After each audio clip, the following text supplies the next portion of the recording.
पहले तो मैं आपका बहुत शुक्रिया अदा करना चाहूँगा कि आपने इतने फ्लैटरिंग टर्म्स में मेरा इंट्रोडक्शन कराया, जिससे मुझे बहुत शर्मिंदगी भी हुई और खुशी भी हुई और डर भी लगा। शर्मिंदगी इसलिए कि सच बात यह है कि ये सच है कि अब मैं दिल्ली में था तो मैं जाके बात कर लेता था, लेकिन ये जो हुआ है वो तो हो ही नहीं सकता था अगर तमाम राइटर्स और तमाम म्यूज़िक डायरेक्टर्स एक ना होते। ये पॉसिबल ही नहीं।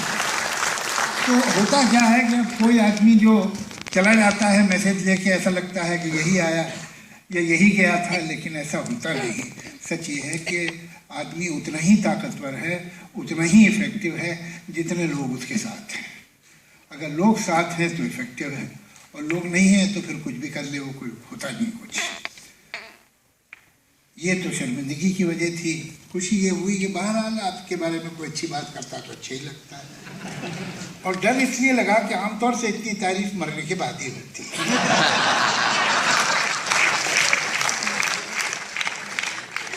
तो दोस्तों, मैं आपको बहुत बधाई देता हूँ। बहुत खुशी की बात है कि आज हम इन जाइंट्स को, और अजीब इत्तेफाक की बात है कि तीनों लोग जो हैं, वो शरद जी हों या साहिर साहब हों या गोहली साहब हों, इन सब से मेरी बहुत अच्छी मुलाकात रही।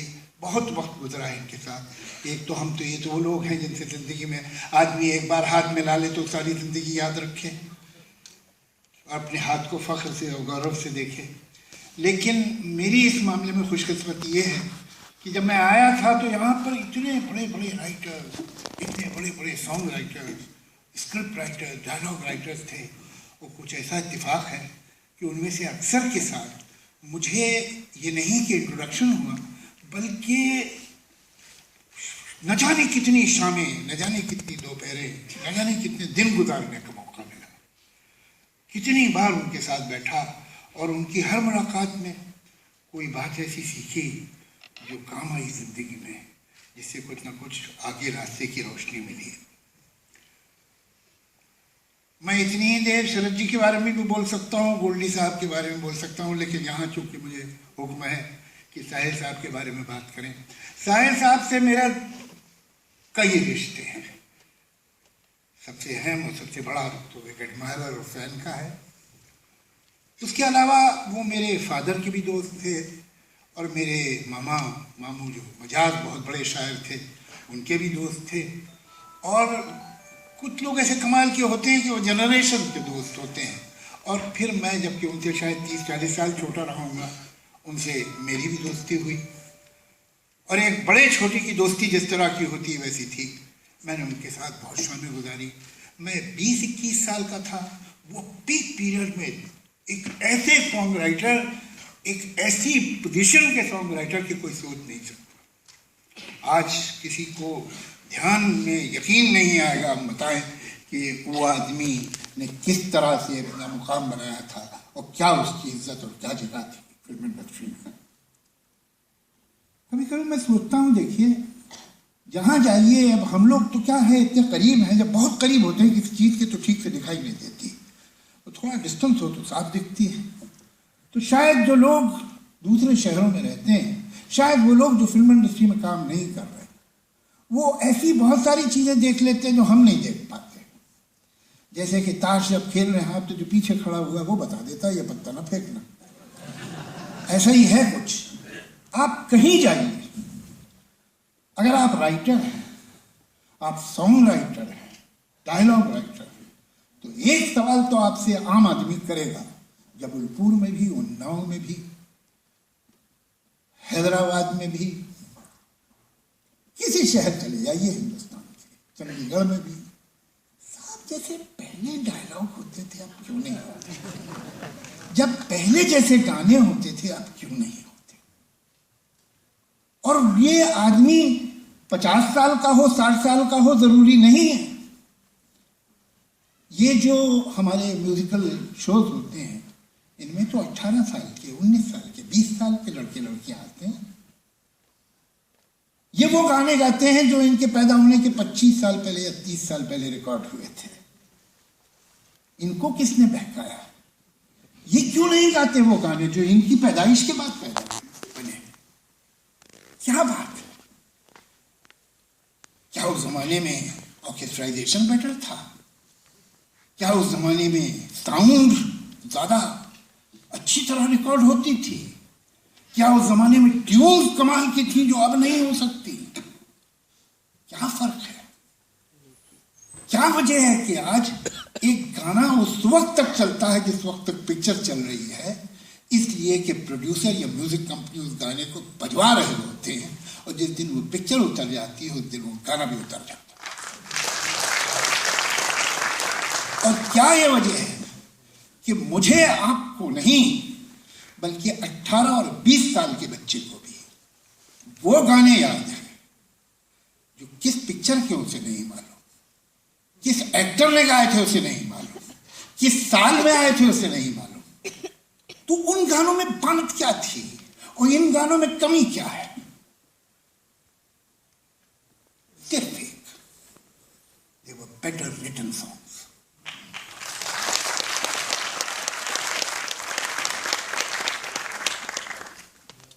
और मैं इसमें सॉन्ग राइटर्स को दोष नहीं दूंगा। अगर आज डायलॉग अच्छे नहीं है तो मैं डायलॉग राइटर को दोष नहीं दूंगा। ये अजीब जगह है, यहां लोग डॉक्टर के पास जाते हैं और डॉक्टर से कहते हैं कि हमको ये दवा दे दो, और फिर जब ठीक नहीं होते तो डॉक्टर पर जाते।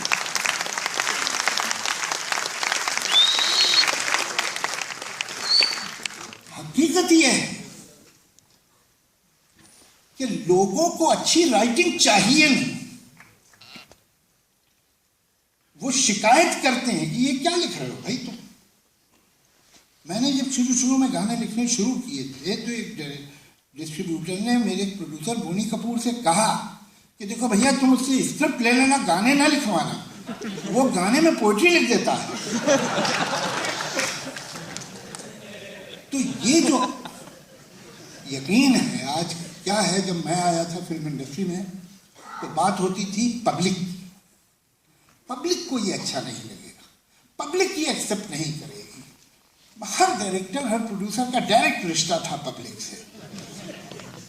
अब पब्लिक आउट ऑफ डेट हो गई है, पब्लिक का नाम अब कोई नहीं लेता, अब यूथ है।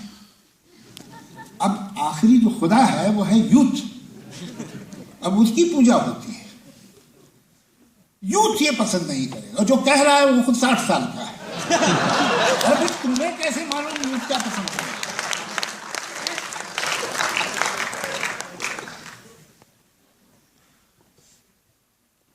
तो आज मुझे खुशी है कि साहिर साहब नहीं है, वरना साहिर साहब या तो बेरोजगार होते या किसी के कत्ल के इल्जाम में जेल में।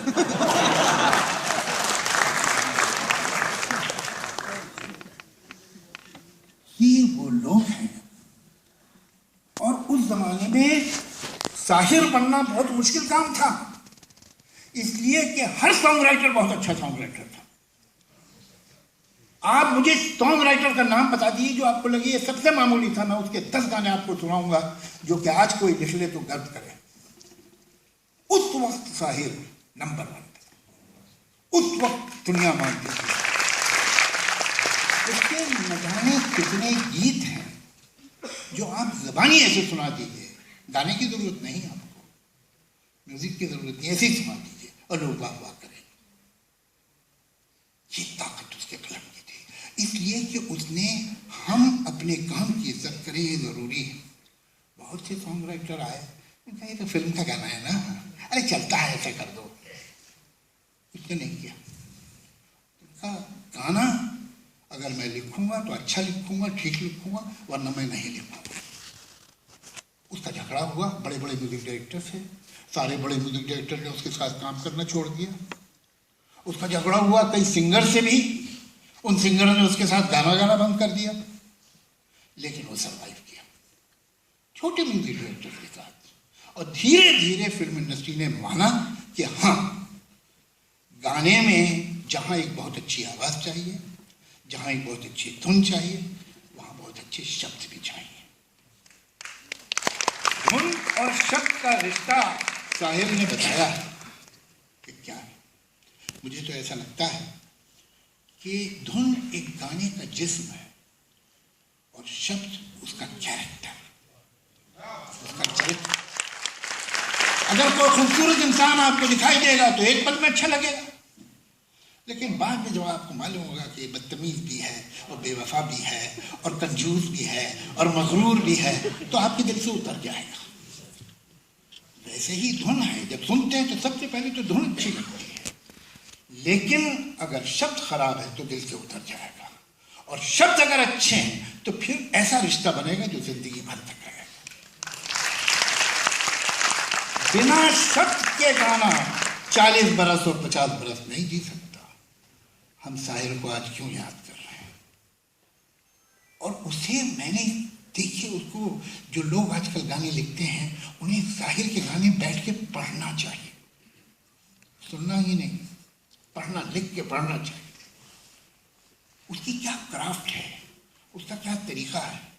बाद में तो कुछ एक कॉम्प्रोमाइज था कि अच्छा 2-3 गाने मैं ट्यून पे लिखूंगा, 2-3 गाने मैं दूंगा, लेकिन ऐसा नहीं कि उसे ट्यून पे लिखना। शुरू के तो सारे गाने जिसने शायर को शायर बनाया ट्यून ही पे लिखे हुए, और बाद में भी बहुत बड़े सुपर।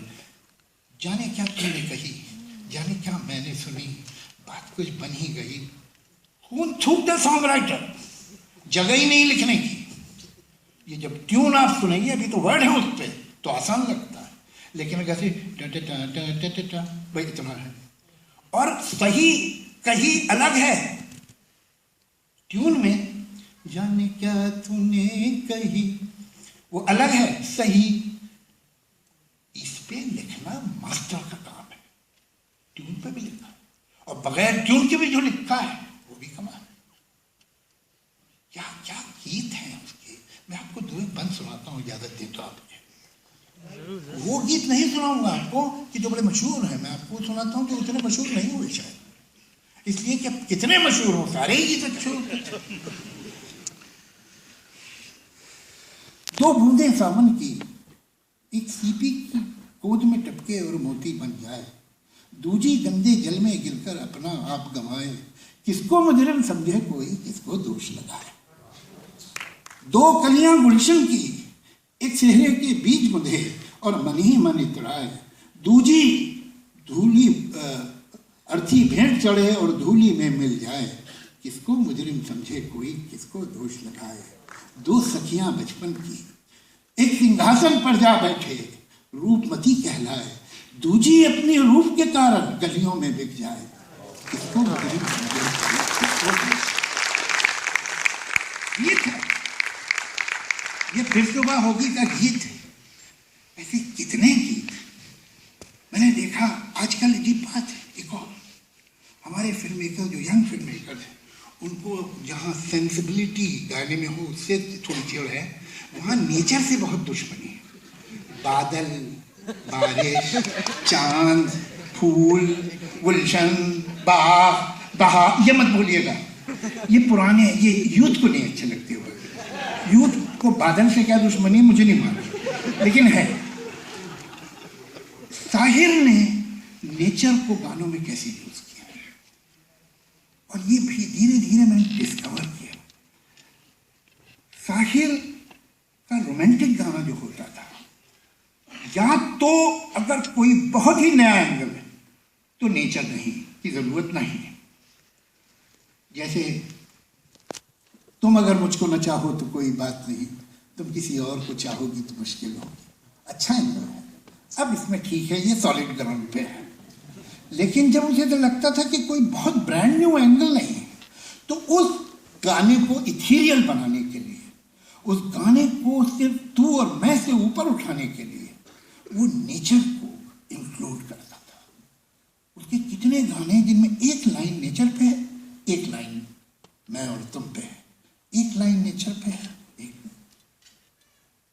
जैसे कि मैं कोई मिसाल देता हूँ सर, चांद मध्यम में आसमां चुप है, नींद की गोद में जहां चुप है, दूर वादी में दूधिया बादल, झुक के बादल को प्यार करते हैं, पर्वत को प्यार करते हैं। दूर वादी में दूधिया बादल, झुक के पर्वत को प्यार करते हैं, दिल में नाकाम हसरतें लेकर हम तेरा इंतजार करते हैं। रोज की तरह आज भी तारे सुबह की गर्ज में न खो जाए, आज तेरे गम में जागती आंखें कम से कम एक रात सो जाए। कॉन्स्टेंटली नेचर, ये रात ये चांदनी फिर कहाँ आप देखिए, जैसे उसमें हमेशा वो नेचर को इंक्लूड कर देगा। तुम चले जाओगे परछाइयां रह जाएंगी, कुछ न कुछ हुस्न की रानाइयां रह जाएंगी, घुल के रह जाएगी झोंकों में बदन की खुशबू, जुल्फ का उस घटाओं में रहेगा सदियों, फूल चुपके से चुरा लेंगे बदन की शोखी, ये जवान जिस्म फिजाओं में रहेगा सदियों, तुम चली जाओगी परछाइयां रह जाएंगी। तो नेचर ऐसा लगता है कि एक लड़का एक लड़की, it's not just a man and a woman, but the whole cosmos, the universe is a part of this romance. ये बड़ापन चला गया है। अब लोग रोमांटिक गानों में एक दूसरे से बदतमीजी से बात करते हैं।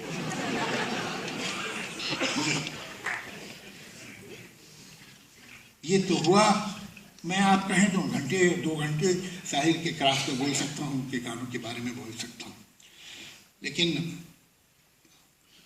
उनसे मेरा एक ज़ाती रिश्ता भी था और अजीब सा रिश्ता था। एक किस्सा सुनाए बगैर ये बात मुकम्मल नहीं हो सकती। मैं तकरीबन बेरोजगार था, 20-21 साल की उम्र थी मेरी। 20 साल की उम्र में आया, पहली पिक्चर मैंने 20 साल की उम्र में लिखी, 100 रुपये महीना पे, आखिरी इंस्टॉलमेंट नहीं मिली, 900 ही मिले। और प्रोड्यूसर ने कहा कि जाओ मुझ पे केस कर दो, आप 100 रुपये के लिए केस कितने करूँगा। तो खैर वो रह गए। तो इनसे मेरी थी मुलाकात अपने फैमिली बैकग्राउंड की वजह से। तो मैं कभी वर्सोवा में रहते थे 4 बंगला में, 7 बंगला में, और 7 बंगला उस ज़माने में सचमुच 7 बंगला था, वहाँ सिर्फ 7 बंगले ही थे। जो इलाका आप लोग सुनते 4 बंगला, ये इत्तेफाक से नहीं है, मैंने देखा है, बीच मैदान में सिर्फ 4 बंगले थे, कुछ नहीं था। तो ये 7 बंगला में एक बंगला था चनाए निवास, उसमें रहते थे। तो मैं कभी कभी महीने में 1 या 2 बार जाता था शाम को, यहाँ टेलीफोन कर लेता था। मैं सोता था कि स्टूडियो में, मेरे पास घर भी नहीं था रहने को, तो स्टूडियो के कंपाउंड में या कॉरिडोर में जहाँ जगह मिलती थी सो जाता था रात को। तो उन्हें फ़ोन करता था, अगर वो फ्री होते थे तो कहते थे आ जाओ, लेकिन जब मैं जाता था तो मैं ही होता था उनके साथ। और वो जो कुछ भी उन्होंने नया लिखा है वो सुनाते थे, चाहे वो गाना हो, चाहे गज़ल हो, नज़्म हो। मैं उसमें जो मेरी राय होती थी वो साफ बोलता कि ये मुझे लगा कि लंबा खींच गया, ये आखिर ज़रूरत नहीं थी इसका, क्यों नहीं थी। तो सीरियसली मुझसे बात करते थे, बताइए कितना बड़ा शायर कहाँ है, 20-21 साल के लड़के से, पता नहीं क्या वजह थी। एक मेरा उनसे रेपो, मेरा नाम नहीं लेते, मुझे नौजवान कहते थे, उन दोनों था नहीं मैं। तो नौजवान, फिर बताओ ऐसे बात कर। तो एक दफ़ा क्या हुआ कि मैं बिल्कुल बेरोजगारी हो गया और 30 रुपये बचे उस होटल में जहाँ खाना खाता था। तो मैंने सोचा अब ये 30 रुपये तो ख़त्म हो जाएंगे 8-10 दिन में। उस ज़माने में 8-10 दिन तक चल जाते थे 30 रुपये, अगर ज़्यादा ना खाएं तो मैं इनके पास सुबह गया। तो पहले तो यही अनयूजुअल बात थी कि मैं शाम को जाता था, तो सुबह कैसे आ गया। खैर, जो लोग बुरे दिन देखे हुए होते हैं उन्हें अंदाजा होता है। तो हमने नाश्ता वाश्ता किया, ब्रेकफास्ट पे उनके साथ बैठा। फिर मैंने उनसे कहा कि साहब कुछ काम वाम का मुझे प्रॉब्लम है, तो अगर आप मुझे कहीं कुछ काम दिला दें।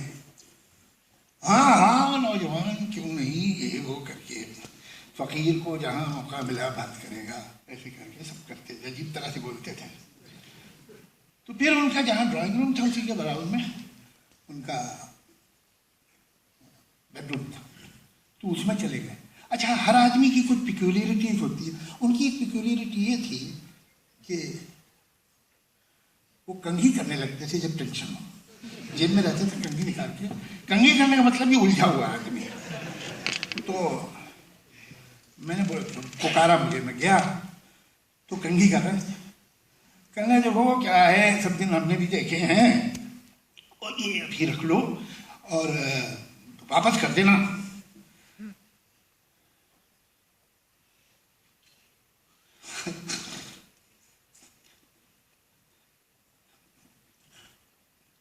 तो मैंने देखा कि कुछ पैसे टेबल पर रखे।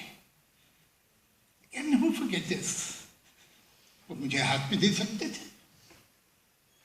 ये उस आदमी की सेंसिटिविटी देखो कि उसे ये लग रहा था कि इसे बुरा लगेगा कि मैं इसे पैसे दे रहा हूं, और उनकी हिम्मत नहीं हो रही थी मेरे हाथ में पैसा देने की। वो टेबल पे रखे और ये आदमी मुझे पैसा देने की कोशिश कर रहा है और चोर की तरह बात कर रहा है मुझसे। मैंने कहा नहीं, मैं आपसे मांगने नहीं आया था, और काम तो उन्होंने जबरदस्ती मेरी जेब में रख दी है। मैं बाहर निकला तो मैंने देखा 200 रुपये, 200 रुपये बहुत थे उस जमाने भाई। तो मैं चला आया, चलो ठीक, काम तो चल गया। उसके बाद जिंदगी में करवट ली, कुछ और हालात हो गए। तो अब दीवार में हमारी स्क्रिप्ट सलीम जावेद की, इनके गाने, त्रिशूल में हमारी स्क्रिप्ट, इनके गाने, काला पत्थर में। तो हम लोग फिर सिटिंग होती थी, गाने भी डिस्कस होता था, डायलॉग सुनाते थे। तो मैं हमेशा उसके बाद जब फिर वो ड्रिंक वाला शुरू हो जाता तो मैं उन्हें छोड़ता था, मैं वो आपके 200 रुपये हैं मेरे पास और दे भी सकता हूँ, लेकिन दूंगा नहीं। तो ज़रा शर्मिंदा भी होते थे। बाकी लोग पूछते भाई कौन से 200, तो बताना भी नहीं चाहते थे। मैं इनसे पूछिए। तो एक मेरे ख्याल से कभी कभी मैं सोचता हूँ अजीब अजीब साइकोलॉजी भी इंसान की अजीब होती है। शायद वो एहसान मुझे कर रहा था कि मैं बार बार उन्हें छेड़ता था। खैर वो दिन भी गुजरे। एक दिन फोन आया, साबिर दत्त एक साहब थे जो उनके साथ ही रहते थे, डॉक्टर कपूर, उनकी फैमिली डॉक्टर थी, उनके घर में वो बैठे हुए थे और उनकी डेथ हो गई, हार्ट फेल हो गया। मैं फौरन भागा, तब तक उनके बॉडी उनके घर आ गई थी। तो उनके घर में उनकी 2 बहनें, साबिर दत्त तो मैं। तो फ़ोन आया, मैंने उठाया, डॉक्टर कपूर का ही फ़ोन था। कहले देखिए आपके बॉडी तो ले गए हैं, लेकिन क्या होता है कि एक चीज़ होती है रिगर मोटिस, कि वो अगर हो जाए तो हाथ पाँव टेढ़े हो जाते हैं। तो प्लीज़ सी टू इट, उनके हाथ वगैरह बिल्कुल सीधे हैं।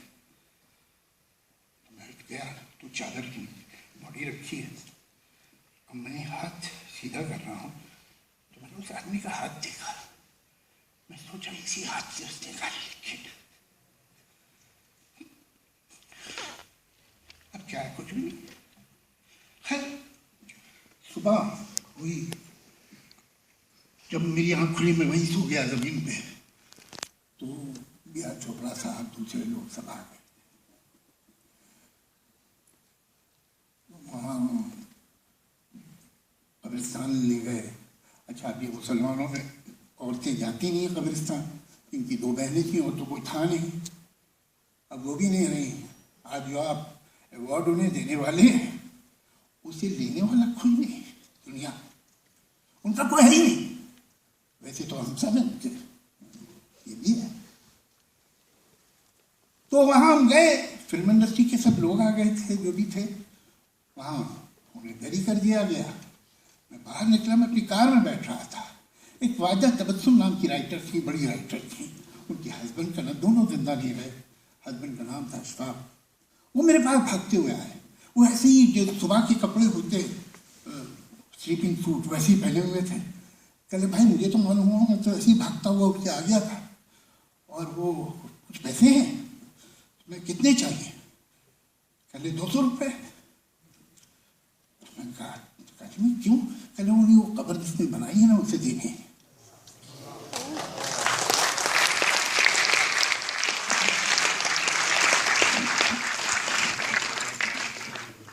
तो उस वक्त मुझे ध्यान नहीं आया, लेकिन मैं जब जा रहा था तो रास्ते में ध्यान आया कि कर्ज हाथ उतरा।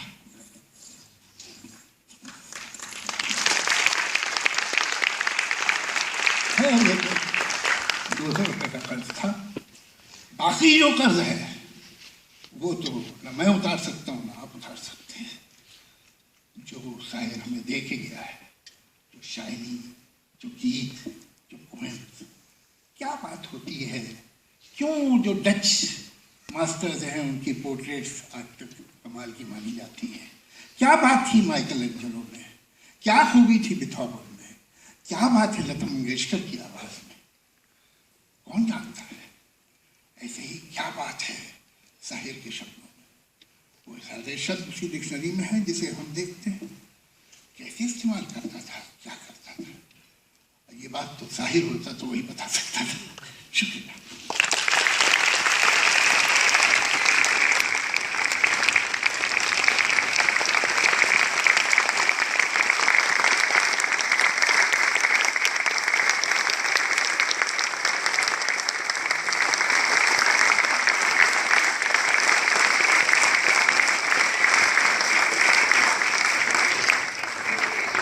शुक्रिया। अब थोड़ा सा वक्त और लेंगे। साहिर साहब पर एक छोटी सी एवी बनाई है, वो भी हम देख लेते हैं।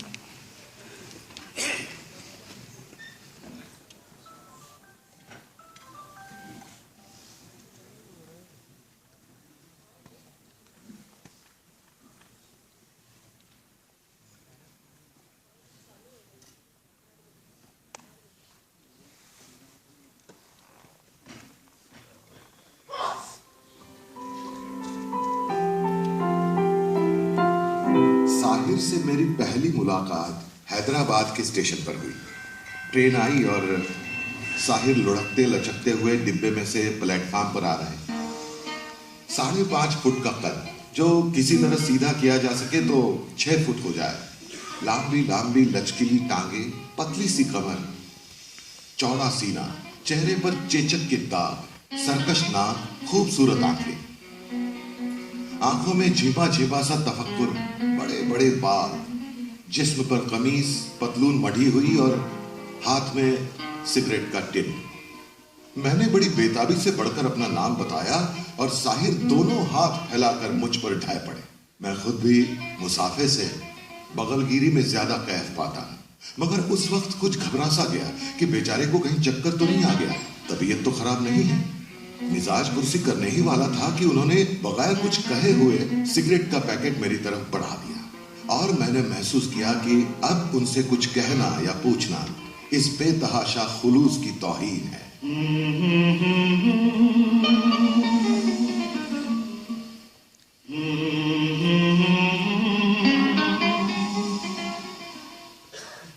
चलती रहे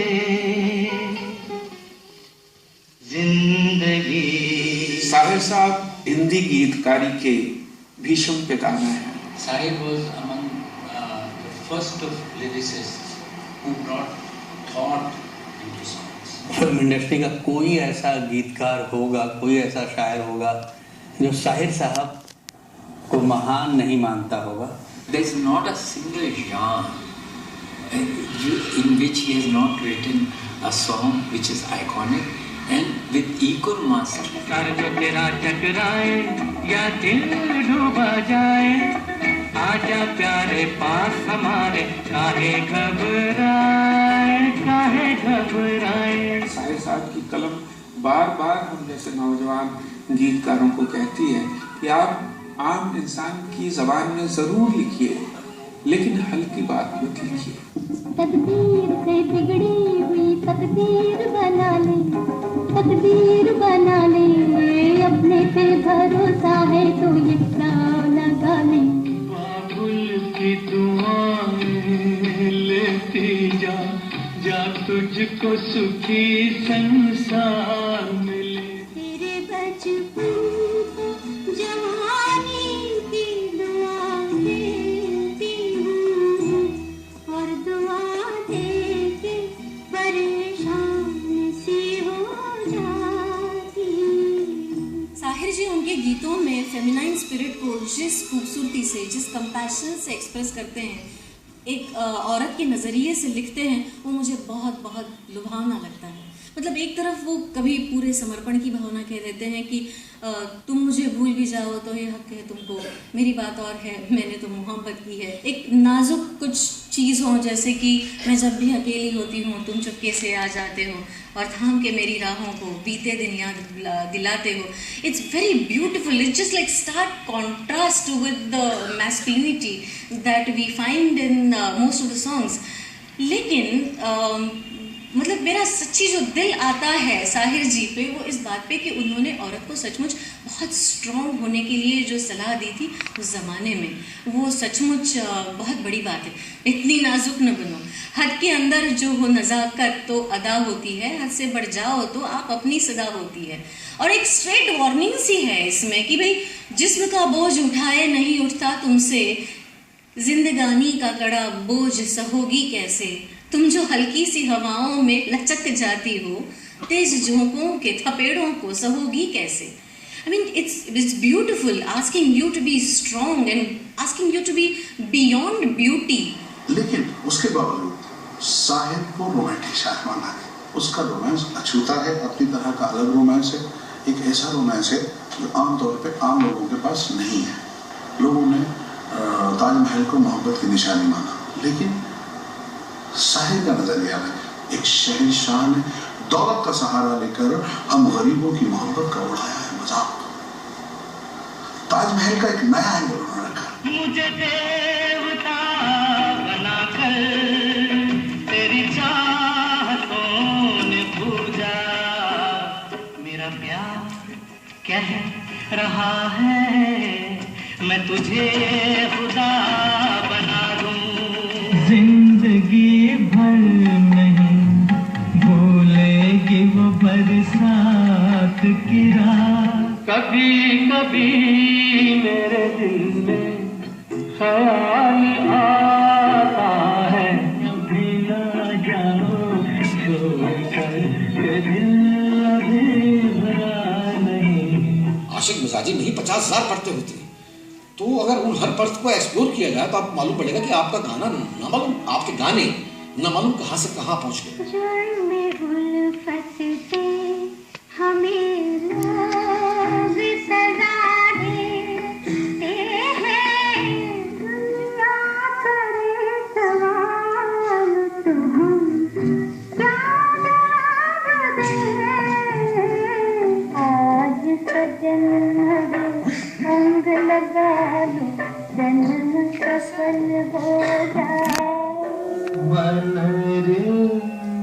तू काहे ना दूर करे, चलो एक बार फिर से अजनबी बन जाए हम दोनों।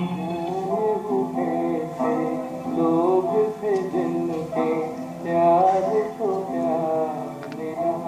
शाहिर साहब बेसिकली लेफ्ट के आदमी थे, वामपंथी विचारधारा के साथ में ये तमाम जो है मासूमा पे है खुदा और ज़मीन पे हम, चीनो अरब हमारा, हिंदुस्तान हमारा, ये इस तरह की फलसफा था पूरा का पूरा। मूलतः मैं उन्हें लेफ्टिस्ट शायर मानता हूँ। जागेगा इंसान ज़माना देखेगा, उठेगा तूफान ज़माना देखेगा। साथी हाथ बढ़ाना, एक अकेला थक जाएगा, मिलकर बोझ उठाना। मालिक ने हर इंसान को इंसान बनाया, हमने उसे हिंदू या मुसलमान बनाया। ये पुरपेट गलियां, ये बदनाम बाजार, ये गुमनाम राही, ये सिक्कों की झनकार, ये इस्मत के सौदे, ये सौदों पे तकरार, जिन्हें नाज है हिंद पर वो कहाँ है। लेकिन साहिर जी को शख्सियत नमन करने की भावना तब पैदा होती है जब आप औरत ने जन्म दिया मर्दों को जैसी कोई कविता उनकी सुनते हो, जैसा कोई गाना सुनते हो, और ऐसा लगता है कि जैसे उन्होंने इतनी कड़वी सच्चाई सामने रख दी है कि जैसे गोलियां सीने पे दागी जा रही हैं दाएं दाएं।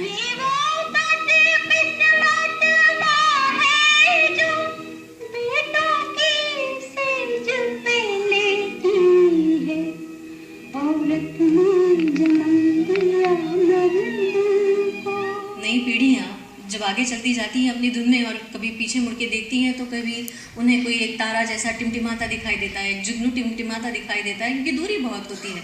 लेकिन अगर कुछ आकर्षण पैदा होता है तो उस टिमटिमाते तारे के सहारे वो उसकी तलाश में निकल पड़ते हैं और पाते हैं कि अरे भाई ये तो तारा नहीं, ये तो एक लाइट नहीं बल्कि ये तो एक लाइट हाउस है पूरा का पूरा।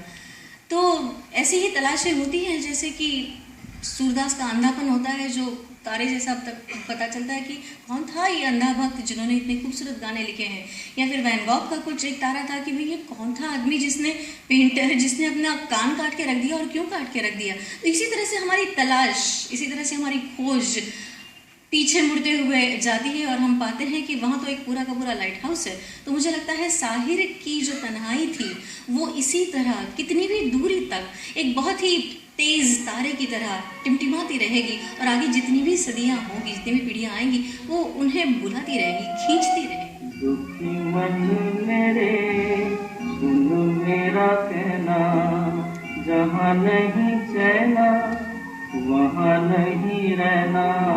ये दुनिया अगर मिल भी जाए तो क्या है, ये दुनिया अगर मिल भी जाए तो क्या है। प्यासा without his lyrics would not be so intense and so accessible. बात रोमानियत की हो रही होती थी, बात मोहब्बत की हो रही होती थी, लेकिन बीच में फलसफे को वो इस तरह से पिरोते थे कि रोमानियत और फलसफा तो अलग चीजें नहीं रहती थी।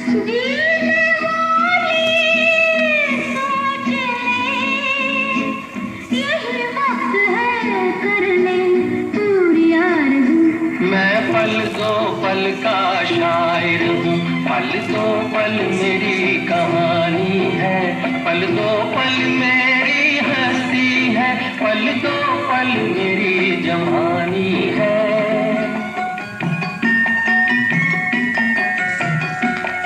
हर फिक्र को तुम्हें मैं उड़ाऊं,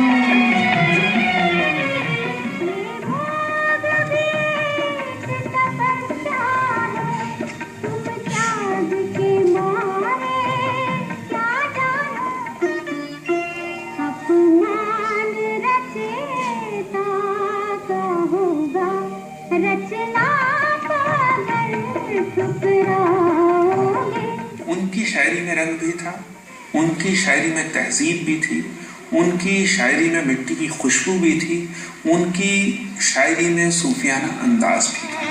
जाके बाबुल से नजरे मिलाऊं, कैसे घर जाऊं, कैसे नाता